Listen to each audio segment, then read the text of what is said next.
Өлкөдөгү орчундуу окуялар, жергиликтүү жаңылыктар жана дүйнө кабарлары ынтымактын түз эфиринде. Саламатсыздарбы? Алгач күндүн негизгиделген окуяларынын кыскача түрмөгү.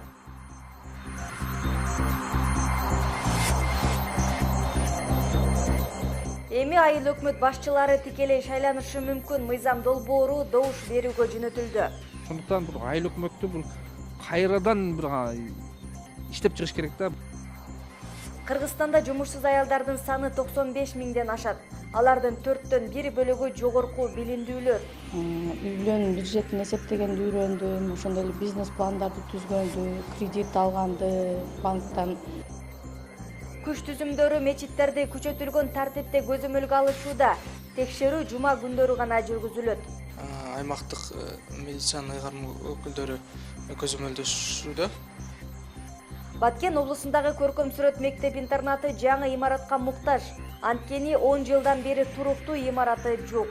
Мектеп болгондо класстар кичинекей.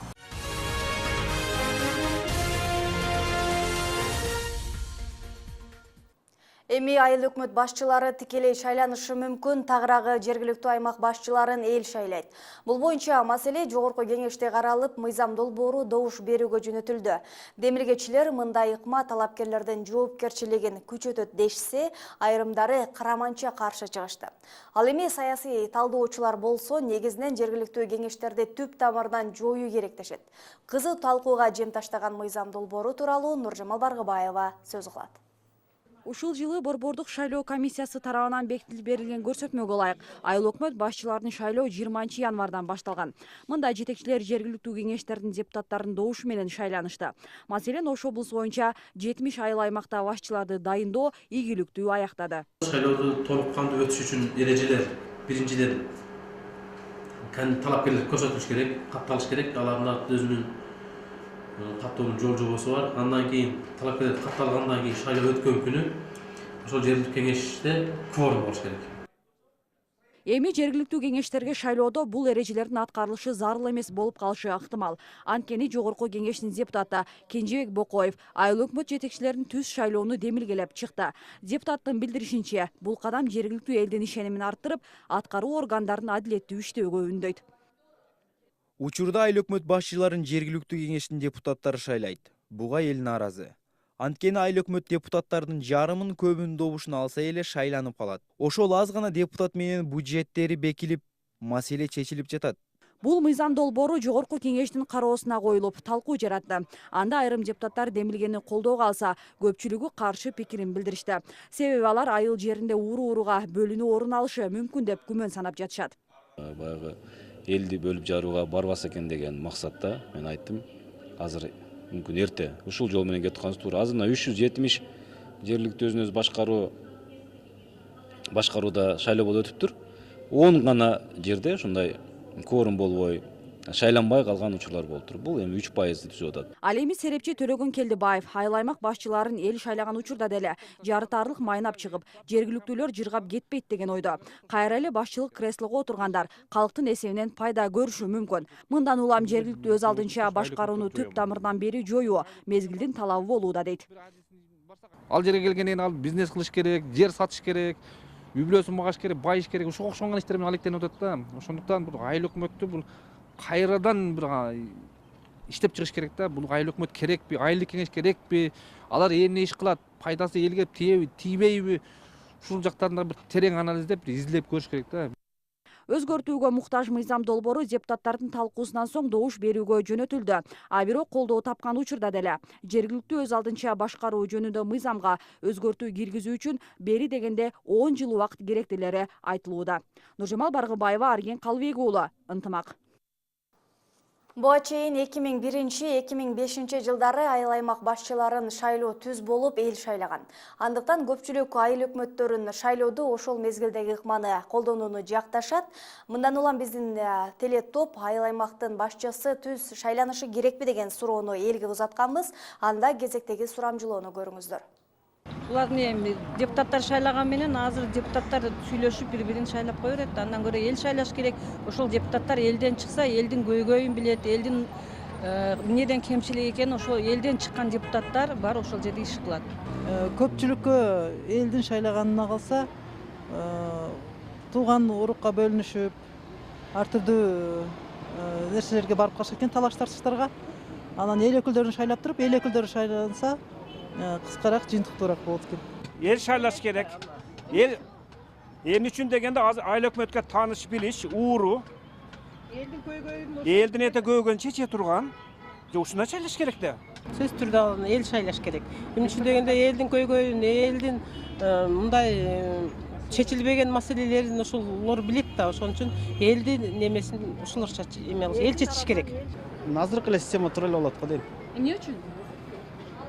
Көрүп атпайбызбы прямой выборда кандай ситуация болуп атат. Шаардыкын мейли Оштукун, Бишкектикин эл шайласын. Айыл өкмөттөрдүн эмне кереги бар ал жерде? Тууган урук болуп кырылышкандан көрө. Кыргызстанда жумушсуз аялдардын саны 95 миңден ашат. Алардын 25% жогорку, 19% орто билимдүүлөр. Мындай айымдарды жумушка тартуу боюнча экономика министрлиги кедейликти жоюу фонду Азия өнүктүрүү банкы менен биргеликте Кыргызстандагы аялдардын ишмердүүлүгүн өнүктүрүү долбоорунун үстүндө иштеп жатат. Анын алкагында канча айым жумушка тартылды? Учурда кантип бизнесин өнүктүрүп жатат? Кезектеги сюжетте сөз болот. Өлкөдө миңдеп саналган жумушсуз аялдардын басымдуусу элет жеринде кездешет.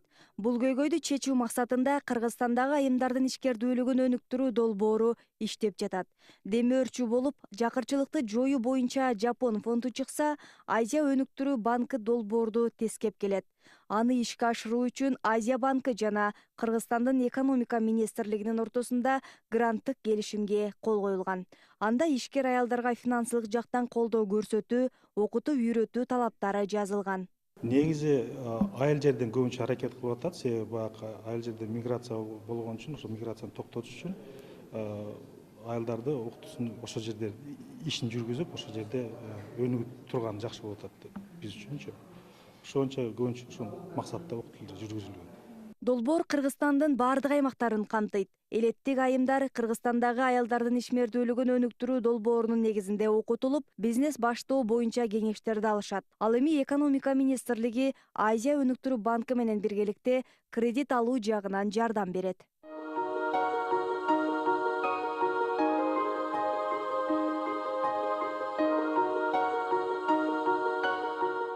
Учурда өз бизнесин өнүктүрүп жаткандардын бири Каники Козубаева.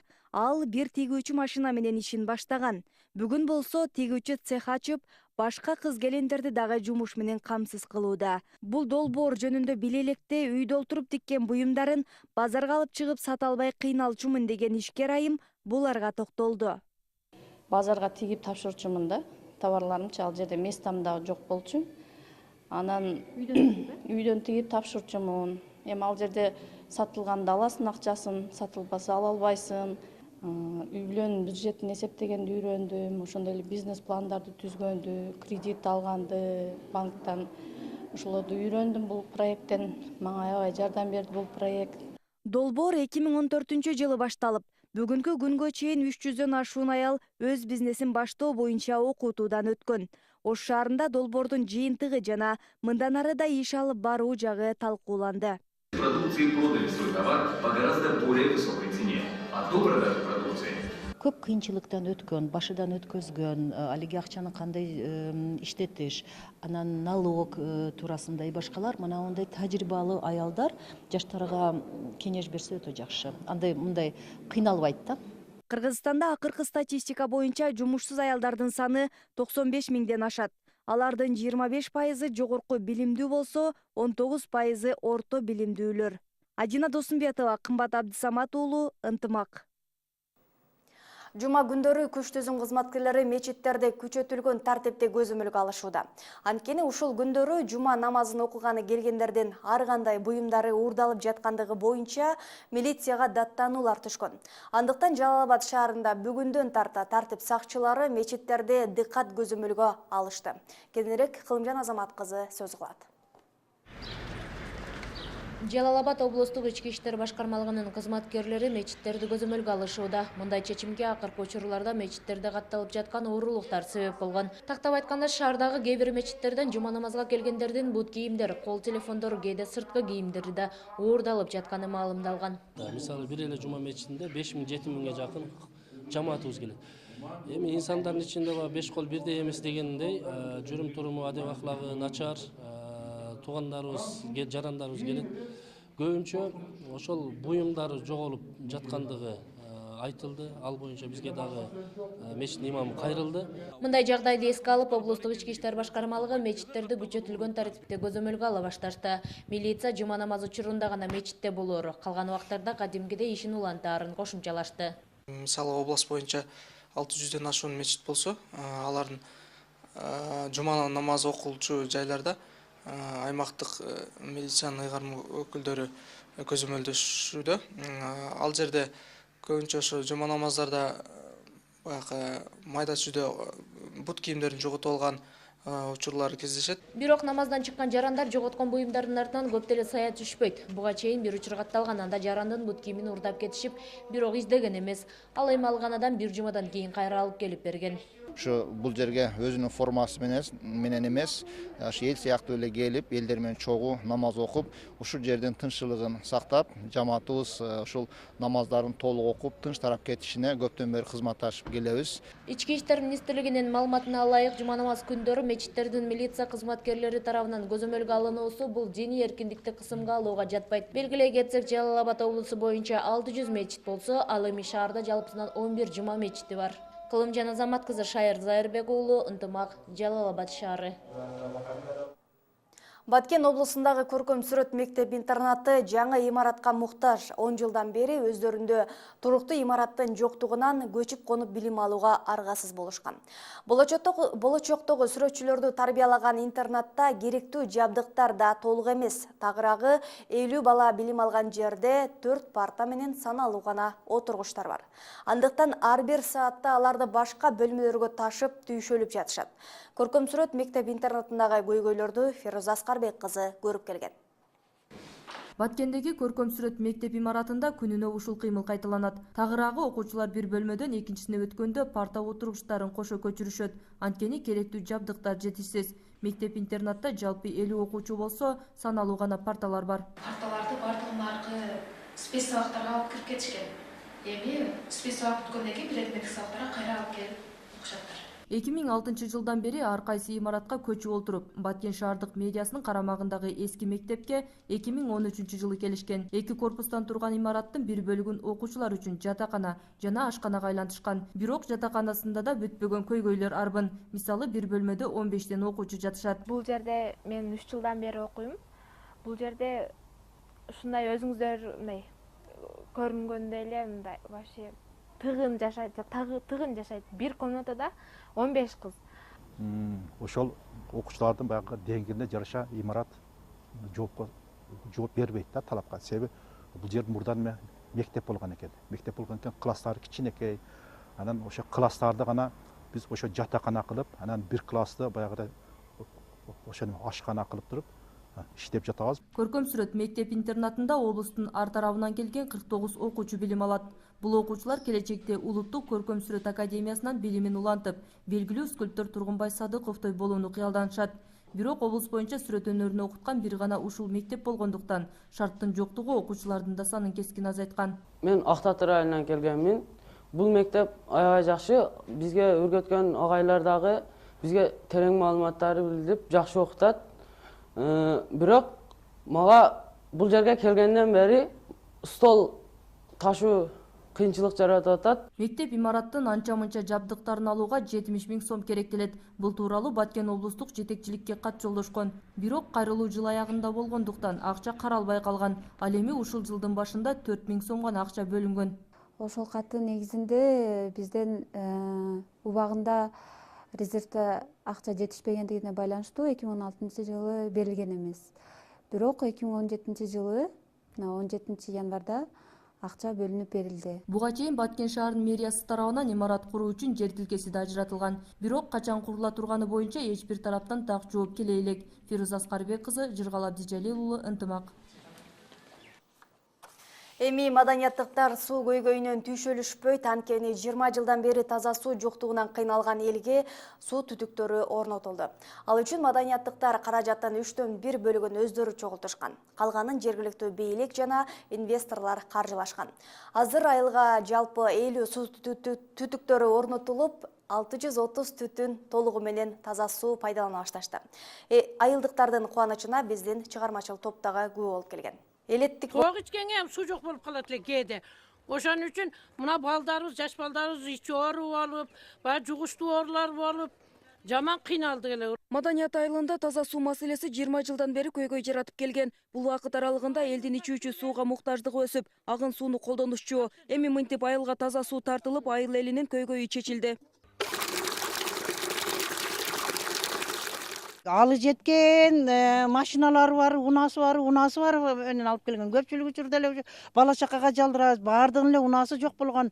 Ошон себебинен ким кетип аткан болсо, пилягыбызды бере коюп, ошо сууларды алып келип ичип жүргөнбүз. Баягы жашоо токтоп калбайт экен, таза суу жок болсо деле жашап келгенбиз. Буга чейин айыл эли бийлик өкүлдөрүнө жардам сурап кайрылуу жасашкан. Жергиликтүү бийлик каражаттын 1/3 бөлүгүн төлөп, калганын инвесторлор жана айыл тургундары чогултушкан. Бүт багы керектүү турбаларды, экскаваторларын алып берди. Анан эл өзүбүз дагы акча чогулттук. Ар бир кожолуктан 2000ден акча чогулттук. Анан анын үстүнө кошумча ашар жолу менен дагы жардамдашып, ушинтип анан айылдын башына чейин суу келди да. Таза сууну, ичимдик сууну 8,5 километрден Кызылтал айынан бери айылга чейин тартып, суттарын тартып беришти. Айылдык бөтүн эсебинен. Мурун суу илгери 64-65 жыл курулган водопроводубуз бузулуп жок болуп, суудан мукурап аткан болчубуз. Айылга орнотулган 50 суу түтүкчөлөрү 9 километр алыс аймактан тартылып келген. Учурда жаңы курулган түтүктөрдү жана суу чогултулуучу кудуктарды бышыктап тосуп чыгуу иштери калган. Себеби жаз келип, сел жүргөн учурда көйгөй жаралышы мүмкүн. Ал жерди быйылкы жылы баягы немеге МЧСке бергенбиз, тосмого, дамба курууга. Быйылкы жылы дагы ал жака акча карап атам. Быйылкы жылы баягы таза жылда сел келгенде сел алып кетет да жылда. Ошон үчүн быйылкы жылкыга дагы 300 000 ошо Кызылталга таза сууга карап атам элге. Таза суу тартыш болгон айыл эли маселенин чечүү жолун колго алып, 700 000 сом каражат жыйнашкан. Андан сырткары жергиликтүү бийлик бюджеттен 1,5 миллион сом бөлгөн. Алда жетишсиз болгондуктан айылдык кеңештин депутаттары тарабынан инвесторлор тартылган. Натыйжада 3 миллион сомдон ашуун каражат сарпталып, айылда 630 түтүн таза суу менен камсыз болушту. Алмаш Параталиева, Бакчар Асылбек уулу, Ынтымак. Кыргызстанда сөз эркиндиги үчүн күрөшүү зарыл. Бул маселе боюнча бүгүн Жалал Абад шаарында сөз эркиндигин коргоо комитети жыйын өткөрдү. Тегерек столго Сузак жана Базар Коргон райондорунан келген тургундар, жергиликтүү активисттер катышты. Бул күнү өлкөдө мындан башка дагы кандай окуялар катталды? Жаңылыктардын кыскача түрмөгүндө. Кыргызстандагы сөз эркиндиги үчүн күрөшүү зарыл. Бул тууралуу бүгүн Жалал Абад шаарында сөз эркиндигин коргоо комитети жыйын өткөрдү. Тегерек столдо Сузак жана Базар Коргон райондорунан келген тургундар, жергиликтүү активисттер катышты. Жыйында Жалал Абад шаардык кеңешинин айланасындагы жагдай жана камакта жаткан оппозиция өкүлдөрү тууралуу сөз болду. Аталган уюмдун уюштуруучуларынын айтымында, бул сыяктуу талкуу өлкөнүн 7 думанында өткөрүлөт. Анын максаты Кыргызстандагы сөз эркиндиги үчүн күрөшүү керектиги жөнүндө жана бийлик менен элди түз байланышууга жардам көрсөтүп, элдин пикирин билүү болуп саналат. Андан тышкары сабап жатышат ачыктан ачык журналисттерге. Эң акыркы этабы бул ошол соц тармактарга болгон басым болду. Лайк үчүн, пост жазган үчүн аларды куугунтуктап УКМКга чакырып жатканы ошол эле Жалал Абад областында. Бул сөзсүз түрдө эркиндикке болгон чабуул катары биз сыпаттайбыз ошондой. Оштогу Бабыр театрынын артисттери бүгүн коңшу Өзбекстанга жөнөп кетишти. Эми алар бир апта ичинде Андижан, Наманган жана Фергана шаарларында Айкөл Манас спектаклин тартуулашат. Топтогу 46 адамдын бардык чыгымдарын Өзбек өкмөтү көтөрүп жатканын аталган театрдын директору билдирди. 2016 жылдын соңунда Өзбекстандын өкмөттүк делегациясы Ошко сапар жасаган учурда вице-премьер-министр Адахам Икрамов Ташкент Бабыр театрына $50 000 жардам берерин айткан. Оштогу Бабыр Өзбек драм театрында 160 адам иштейт. Анын 70-и чыгармачыл курам. Арасында 2 эл артисти, 11 эмгек сиңирген артист. Кыргызстандык маданий ишмерлер соңку 20 жылдан бери алгач ирет Өзбекстанга бир апталык турне жасап жатышат. Биз ошол жерге жабапкарлыгыбызды дагы өзүбүз сезіміміз бар. Аллах насип етсе, mana shu Akol mana spektaklimizni Farg'ona o'rnidagi ko'rarmanlarga bir yuqori dengelde ko'rsatamiz degan bir ishonim bilan boryapmiz. Allah nasip etse yüzümüzü jarık kılıp elimizge sağ salamet qaytarız. Баткендик 11 класстын окуучусу 17 өлкөнүн катышуусундагы эл аралык олимпиададан 3-чү орунду алды. Жыл сайын өткөрүлүүчү олимпиадага 17 жаштагы Артур физика сабагынан катышып, коло медальга ээ болду. Казакстанда болуп өткөн аталган сынакта математика, физика жана информатика предметтеринен сынак өткөн. Ага Кыргызстандан 5 окуучу катышып келген. Буга чейин Орто Азиялык дүйнөлүк олимпиадаларга катышып келген Артур келерки жылы дагы өткөрүлүүчү сынакка даярдык көрүп жатат. Акыркы жылдары деңгээлибиз кыйла көтөрүлдү, себеби Бишкекте Олимпиада центри ачылды. Ал жерде окуучулар өзүнүн олимпиада даярдоого мүмкүнчүлүктөрү бар да ал жерде. Былтыр эл аралык олимпиадалардан, дүйнөлүк эл аралык олимпиадалардан 5 медаль болду да. Бул эң жогорку жыйынтыкта Кыргызстандын. Бул жылы да ошол бир алтын медаль, ошол биринчи жолу алып жатабыз да. Бул алтын медаль буга чейин ала элек бул Жааттыкүскө олимпиададан. Быйыл Советтик армиянын Ооган жергесинен чыгарылгандыгына 28 жыл болот. Ага карата бүгүн Ош шаарындагы ооганчылар аскердик ок атуу таласында болушту. Анда 60-тан ашуун согуштун ардагерлери колго курал кармап, дагы бир ирет кандуу күндөрдө каза болгондорду эскеришти. Темага Машбарат Алиева токтолот.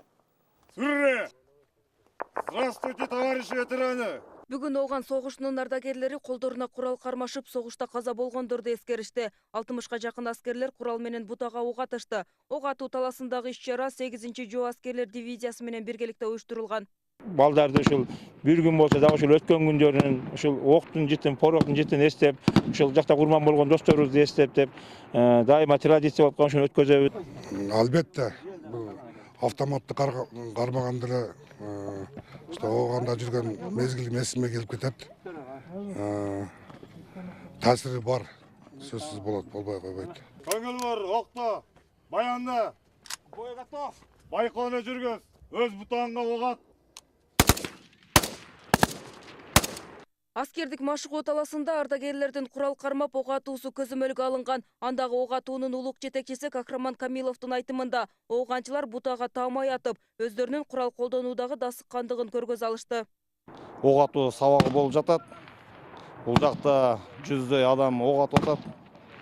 Ок атуулары уларды күжүрмөн жактан карасак жакшы эле.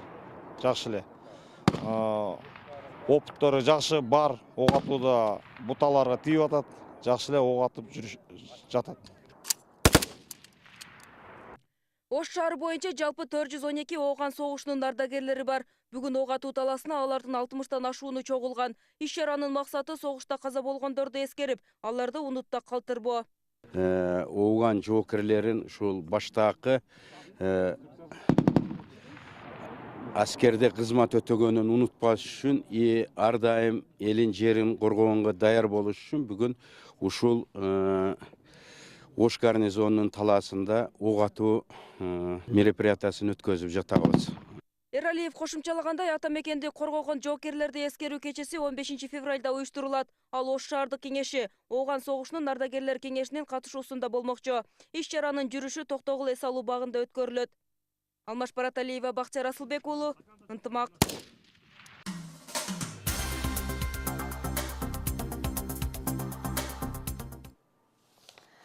Кезек эл аралык жаңылыктарда Түштүк Африка Республикасынын президенти Джейкоб Зуманын парламенттеги сөз сүйлөөсү мушташ менен коштолду. Оппозициянын депутаттарынын нааразычылыгына күзөтчүлөр кийлигишүүгө мажбур болду.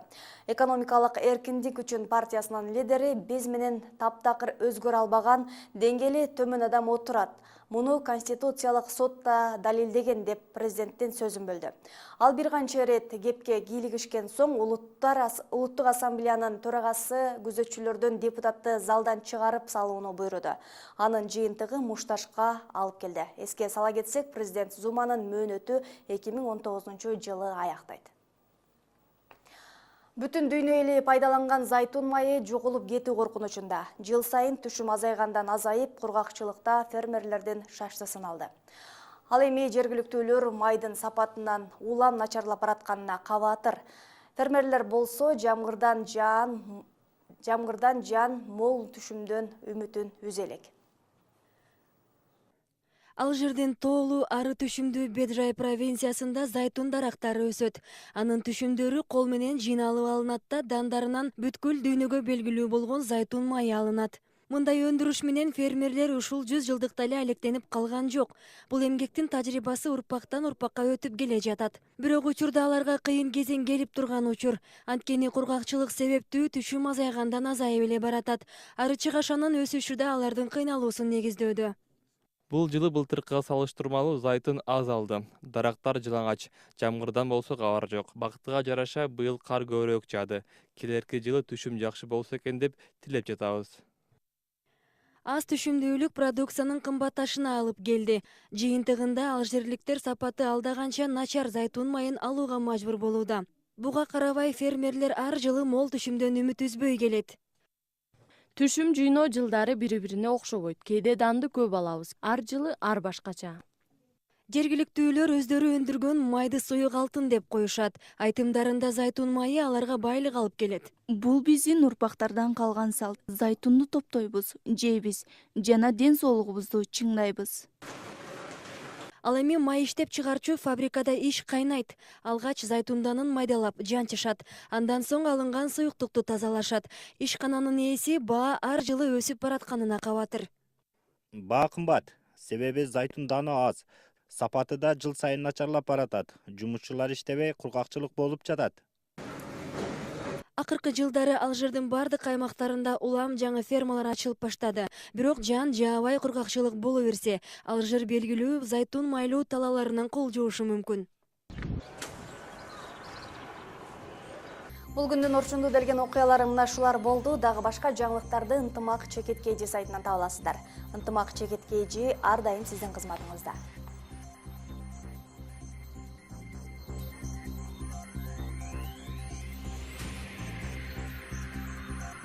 Келерки жумада жалаң гана жакшы жаңылыктар менен жолугушалы. Кечиңиздер көңүлдүүлансын, аман болуңуздар.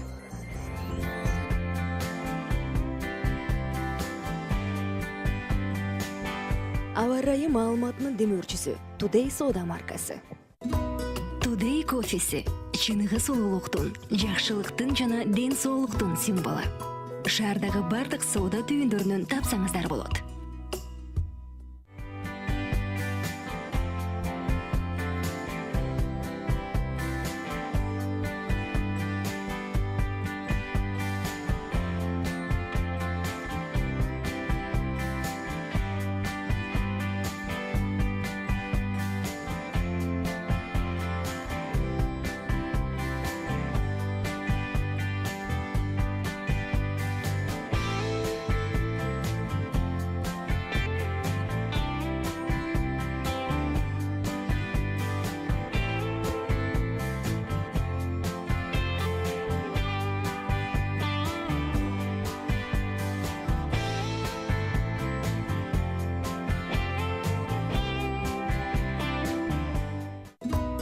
Today кофеси чыныгы сулуулуктун, жакшылыктын жана ден соолуктун символу. Шаардагы бардык соода түйүндөрүнөн тапсаңыздар болот.